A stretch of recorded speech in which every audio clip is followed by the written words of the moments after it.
Vamos a seguir hablando de ello, pero antes nos vamos en directo hasta Ecuador porque tenemos conexión en directo con Álvaro Hacho, que es abogado que nos atiende desde Guayaquil. Antes de nada, muchísimas gracias por atendernos a pesar de esta diferencia horaria que tenemos con España-Ecuador. Muy buenas tardes.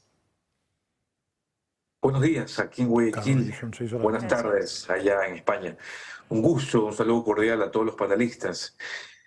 La situación en Guayaquil, en Ecuador, es histórica, grave. Justamente escuchaba a uno de los panelistas hablar del famoso caso Metástasis, y dicho sea de paso, yo soy abogado defensor de uno de los procesados en este caso. No de los principales, no de los presidentes del Consejo de la Judicatura, que en efecto está detenido. Soy abogado defensor de un funcionario penitenciario que, bueno, en las investigaciones demostraré que no tiene nada que ver, pero sí tiene cierta relación a lo que está haciendo la Fiscalía General del Estado, tiene cierto impacto en lo que está sucediendo, en lo que sucedió principalmente el día de ayer. Hay cierto golpe a la mafia hace unas 2 semanas aproximadamente desde que inició este famoso caso, y como consecuencia de ello se están tomando las cárceles, se están tomando medios de comunicación, se están tomando escuelas, colegios, universidades, e incluso se están metiendo a las casas. Como consecuencia de lo mismo, como veo en la pantalla, están matando funcionarios penitenciarios, están matando funcionarios de la policía que están custodiando las cárceles. Es una cuestión nunca antes vista. Como lo mencioné en un medio de comunicación horas antes, este decreto ejecutivo donde se dispone el conflicto armado interno a nivel nacional, nunca en la historia del Ecuador ha existido un presidente que ha dispuesto tal decreto ejecutivo. Podríamos hablar que hace 28 años atrás estuvimos en guerra, sí, pero estuvimos en guerra con el Perú, con, con una fuerza armada identificada. Acá son, según el decreto, en el decreto manifiesta que son grupos estatales no beligerantes. Entonces, grupos beligerantes no estatales. Entonces son estos grupos armados, estos grupos delictivos transnacionales que, según dicen, según estamos informados, más aún los abogados de primera mano, esto recién empieza. Entonces estamos prácticamente confinados. Nuestro confinamiento acabó hace aproximadamente media hora, porque son las 6:30 aquí en Guayaquil. Nadie puede salir de la casa con este decreto ejecutivo de conflicto armado, persona extraña que se ve en la calle, y como estamos en guerra, será dado de baja. Entonces prácticamente estamos confinados. Algo similar, para que tomen como ejemplo lo que ocurrió en pandemia 2020, estamos pasando tal cual aquí en Guayaquil. Además, como estaba comentando, ese conflicto armado interno se considera que esos narcotraficantes, por palabras de Daniel Noboa, son considerados directamente como terroristas. Usted mismo presenció, vivió desde los exteriores el asalto a esa cadena de televisión, y estamos viendo también cómo esta delincuencia, esta situación de inseguridad, no es algo que esté sucediendo en las últimas horas, sino que los homicidios han aumentado un 300% en los últimos 7 años, incluyendo, hablamos también del asesinato de cargos políticos e incluso más de centenares de muertos en las cárceles producto de las peleas entre las diferentes bandas. Le interrumpo. Hasta el 2017 nuestra tasa por cada 100.000 habitantes era de 5 homicidios para cada 100.000 habitantes. Cerramos el 2023 con casi 50 homicidios por cada 100.000 habitantes, y aparte de eso, Ecuador cumplió un récord el 1 de enero del 2024, ya que solo en Guayaquil existieron 50 asesinatos, solo el 1 de enero. Para los que sabemos y estamos al tanto de lo que ocurre, dijimos, si así empezamos el 2024 será peor. Parece que no nos hemos equivocado. Nunca, jamás en la vida nos habíamos imaginado que este crimen organizado se iba a tomar canales, colegios, escuelas. En efecto, yo estuve a las afueras del canal de TC Televisión, que es el canal que se han tomado los secuestradores, los terroristas, digámoslo así. Yo transitaba en mi vehículo, estuve haciendo unas diligencias, teniendo incluso una versión. Y en un momento a otro, policías atascados en el tráfico se empezaron a bajar de los patrulleros, estaban con las armas rastrilladas. Yo dije, esto no es normal. O sea, estamos acostumbrados, créanme, en Guayaquil estamos tan acostumbrados a la delincuencia común que si por ahí estamos cerca de un asalto, solo pasamos y seguimos haciendo como transeúntes, seguimos haciendo nuestro rol, ¿no? En ese sentido, eh, cerraron la arteria principal, que es una avenida que se llama Avenida de las Américas, donde queda este canal de televisión. Me bajé a consultar qué pasa, porque no era normal que policías cierren esta arteria y se bajen con armas rastrilladas. Oh, sorpresa, empecé a escuchar disparos, cruce de bala entre estos delincuentes y los uniformados. Y me dicen, miren las noticias, abogado, porque están transmitiendo en vivo este secuestro. Qué barbaridad, inmediatamente el tráfico en todo Ecuador y principalmente Guayaquil se volvió pesado. Empezaron, así como se ven las imágenes, todos empezamos a huir y a ponernos a buen recaudo. En lo personal, llegué a mi casa, puse mi vehículo en la puerta principal, prácticamente apuntando para que nadie ingrese, pusimos los muebles en la puerta principal para atrincherarnos. Fue un horror. Y así estamos a la expectativa de que no ingresen a nuestro domicilio y poder salvaguardar nuestra vida, que hasta el momento, en lo personal, estoy bien. Hay mucha gente que entiendo que hay 10 bajas el día de ayer a consecuencia con lo que pasó. No sé si el día de hoy aumentará. Estamos realmente asustados. Pero bueno, a partir de este decreto firmado por el presidente Daniel Noboa, el derecho internacional humanitario lo respalda. Nosotros formamos parte del, de, la, de la Carta de Naciones Unidas desde el 26 de junio de 1945. Así que este decreto de conflicto armado interno está facultado plenamente las Fuerzas Armadas para ejercer fuerza, sin justificativo alguno. Es decir, para el policía poder ejercer o poder disparar a alguien debe estar justificado en su legítima defensa o defender un derecho de un tercero. Pero como estamos en guerra, ya no se puede cumplir estos parámetros que dice nuestra legislación penal. Esto es clara justificación de legítima defensa. Ya no, como estamos en guerra, los policías o las Fuerzas Armadas pueden disparar a matar sin necesidad de comprobar que exista un riesgo a la legítima defensa, un riesgo a una tercera persona. Nunca hemos visto eso de aquí y como abogado penalista lo estoy analizando de primera mano y es sorprendente. Don Álvaro, le habla ahora Víctor González. Álvaro, encantado. Muchas gracias por atendernos en primer lugar. Oye, muchísimo ánimo, cuidaros enormemente. Yo estaba hablando con amigos míos. Guayaquil, para que lo sepan los españoles, es el núcleo empresarial, de emprendimiento, de creación de riqueza del país, es el motor económico del Ecuador, mientras que Quito pues es la capital, pero es más un peso institucional. Guayaquil es una ciudad maravillosa y un sitio donde a mí me hubiese gustado vivir, por deciros algo, verdaderamente precioso, y siento enormemente todo lo que estáis pasando, que espero que se solucione lo antes posible. Yo quiero hablar, Ecuador, corrígeme si me equivoco, nunca había sido un país de narcotraficantes. Igual que Colombia históricamente sí, igual que México ha tenido los carteles mexicanos, no. El narcotráfico empieza a desarrollarse y a tener una presencia más grande, corrígeme si me equivoco, con los gobiernos de Correa. Ese es un punto.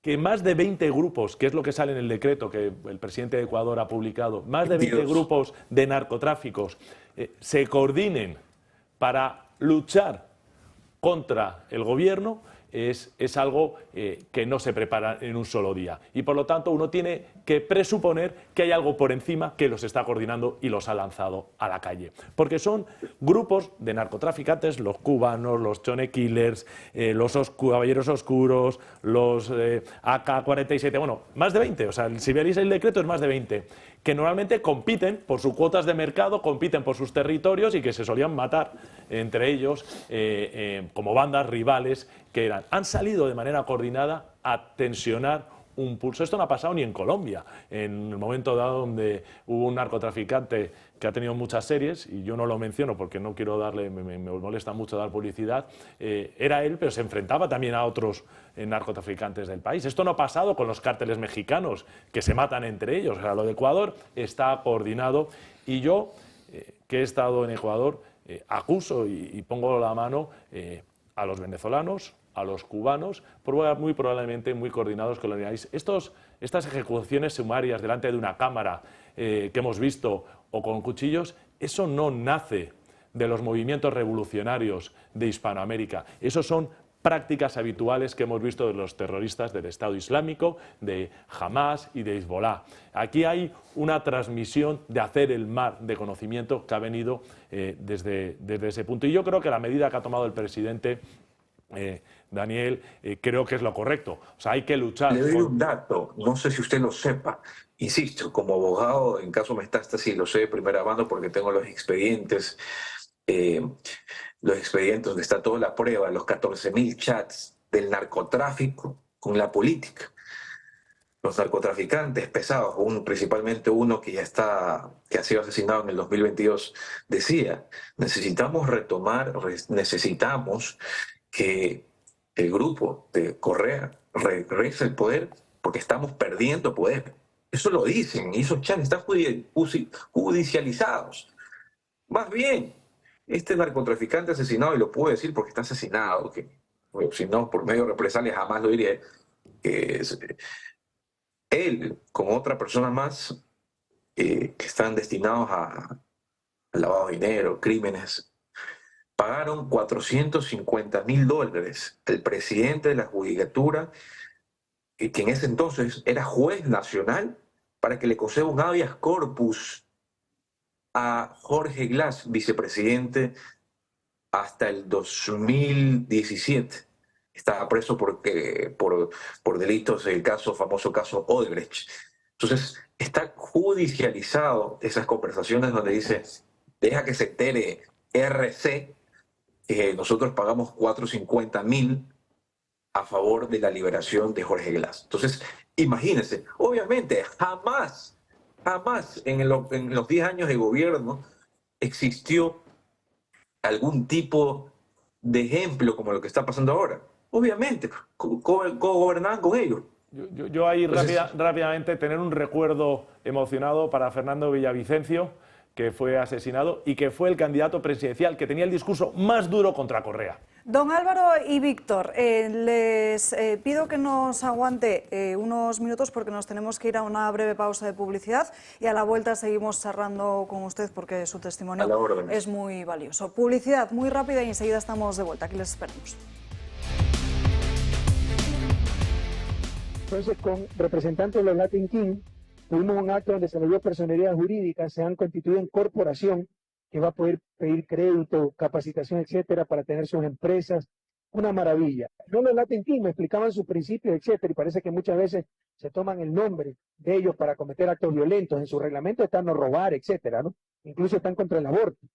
Me explicaban todo aquello, pero bueno, incluso otros grupos que hayan cometido actos violentos, etcétera, dentro de sus códigos hay principios de nobleza, de honor. A mí los Latin Kings me recuerdan mucho a los Boy Scouts. Yo toda mi vida he sido Boy Scout a los 7 años, con sus principios, con sus leyes, con su hermandad.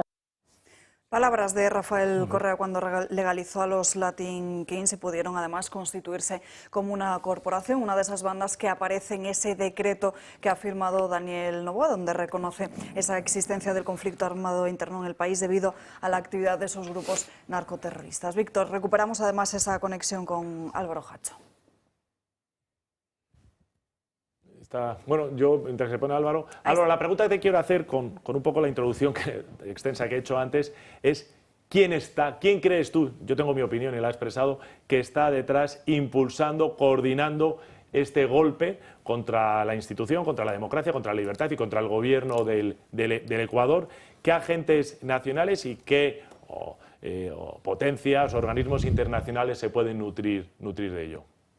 Antes de contestar su pregunta, veo el video del expresidente Correa refiriéndose a los Latin Kings. Ahora resulta que los Boy Scouts han sido delincuentes. Mire el decreto ejecutivo del día de ayer de Daniel Noboa. De los 22 grupos criminales, menciona a los Latin Kings. Entonces, dice, en los Latin Kings, en sus estatutos está robar. Eso es un insulto a la inteligencia.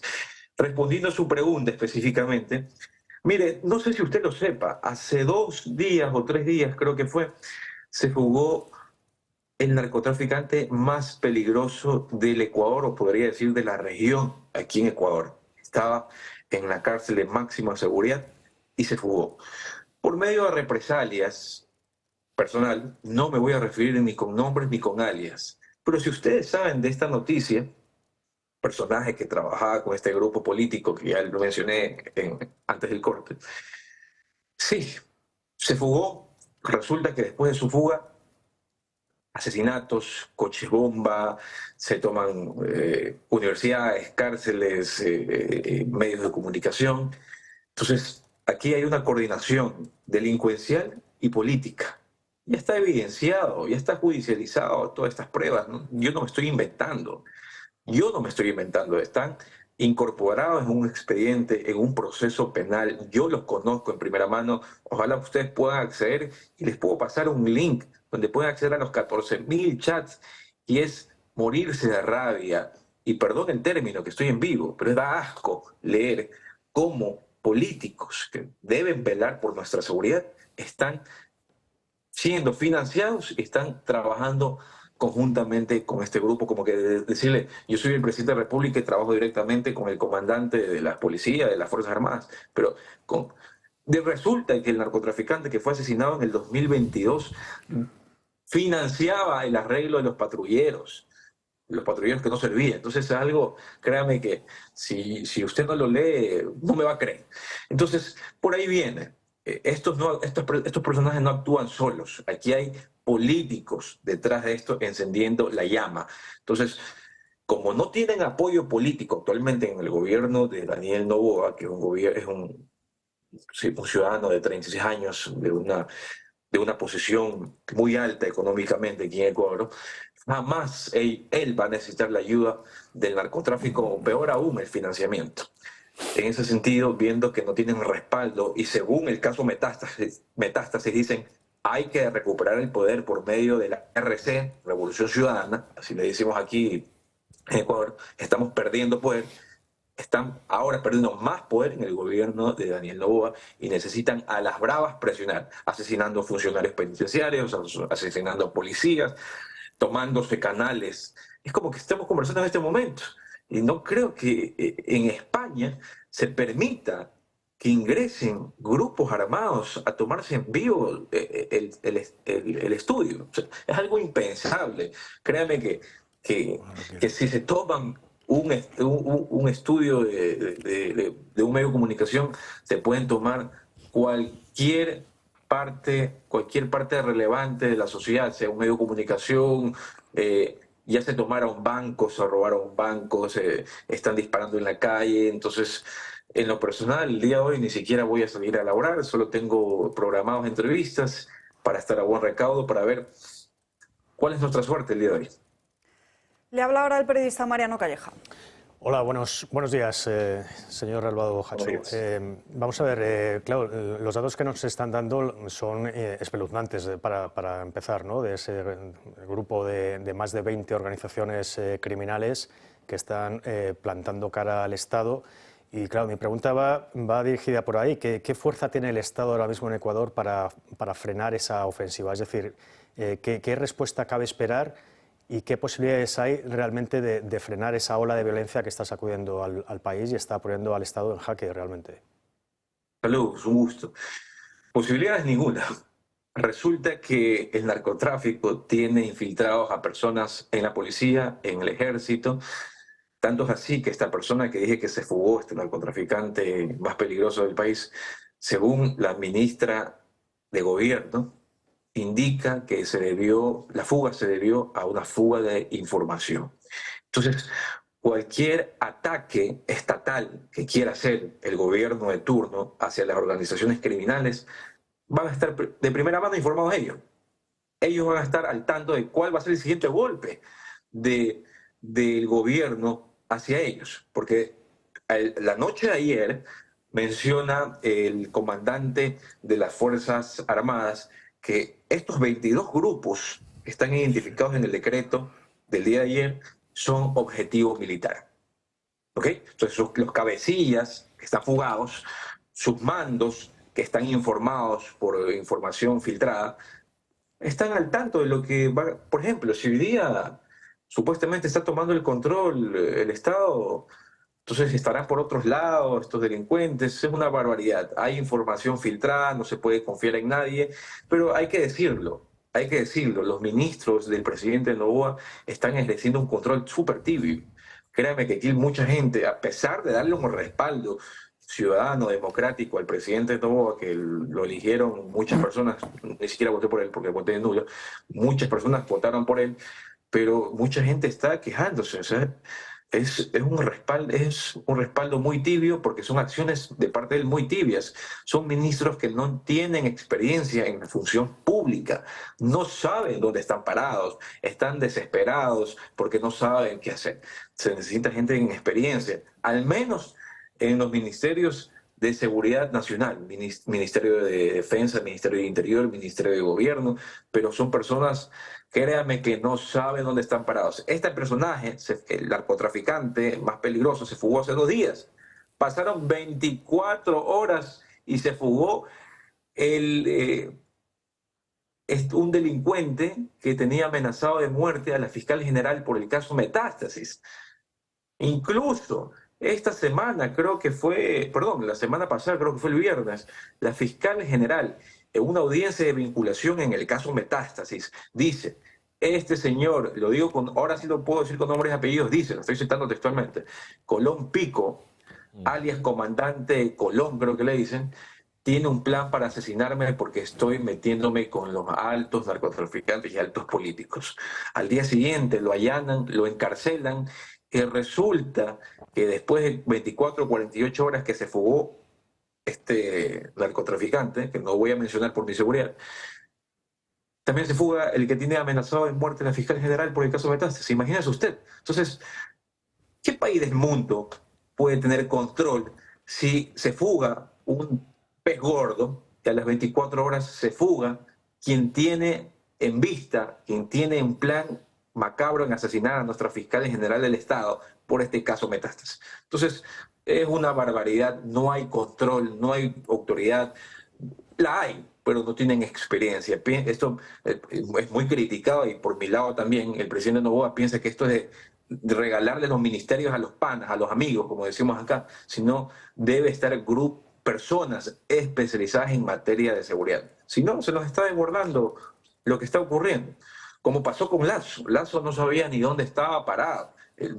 Como presidente era un excelente banquero, pero como presidente nos debe mucho, nos quedó debiendo mucho, porque ponía a los amigos, porque no tenía experiencia en el sector público, nunca había estado en el sector público, solo sabe de banca. Entonces, veo que le está pasando la misma factura a Daniel Noboa porque no hay personas correctas en el puesto. Imagínese usted, se fugan las personas más peligrosas del país en menos de 48 horas. Y ya la última pregunta, don Álvaro, de Josep María Francas. Os pido brevedad. Que no sí, no, don Álvaro, muy rápido. Ahora mismo el Ejército y la Policía obedecen a un mando único que es al presidente, a pesar de que tengan fugas de información, o están divididas y podemos tener un enfrentamiento civil entre el propio Ejército entre sí o la propia Policía entre sí.